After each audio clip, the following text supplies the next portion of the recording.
मुझे हर कोई कह रहा था कि पहाड़ों पे सुकून है, तो मैं चल पड़ी, क्योंकि मुझे भी जानना था कि ये कौन सा सुकून है जो जमीन पे ना होकर ऊपर पहाड़ों की ऊंचाई पे मिल रहा है।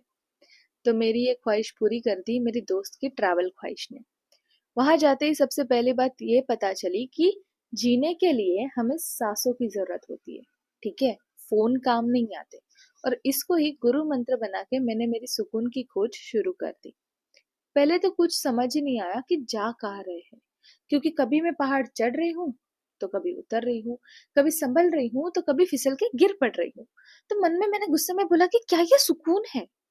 यहाँ एक रास्ता ऐसा नहीं जो सीधा हो। कहीं पत्थरों का ढेर है तो कहीं कीचड़ का दलदल, और मौसम का तो कुछ ठिकाना नहीं। इन सब में हमारा हाल तो सिर्फ और सिर्फ बेहाल हुआ पड़ा था। वैसे गाते मुस्कुराते थके हारे हम पहुंच तो गए पहाड़ पर पूरे रास्ते सुकून ना मिलने की वजह से मैंने मेरी वो खोज ऑफिशियली बंद कर दी और सीधे उस घास पे जाके लेट गई। पता है, वो घास ना एकदम मखमल के गद्दे की तरह लग रही थी। शायद बारिश की वजह से वो मुलायम हुई हो। उसे और महसूस करने के लिए मैंने मेरी आंखें बंद कर ली। जहां चारों ओर शांति थी, वहां मेरी धड़कनों की आवाज मेरे कानों में जोर जोर से पड़ने लगी। वो गीली मिट्टी की खुशबू, वो पंछियों के सुनहरे सुर, वो ठंडी ठंडी हवा जो मेरे गालों को छू के उस वक्त गुजर रही थी, ये सब कुछ मेरे मन को बहुत भा रहा था। इन सब में मेरी बेचैन हुई सांसें और उलझी हुई धड़कन कब सुलझ गई ना, कुछ पता नहीं चला। कुछ देर वहां वक्त गुजारने के बाद हम वापसी के लिए निकल पड़े।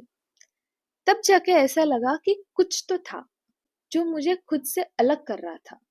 मेरा सुख, मेरा दर्द, मेरी जिंदगी की भाग दौड़ उस पहाड़ के सामने मानो छुप सी गई थी, जिसको शायद मैं उस वक्त ढूंढना भी नहीं चाहती थी। क्या इसे कहते हैं सुकून?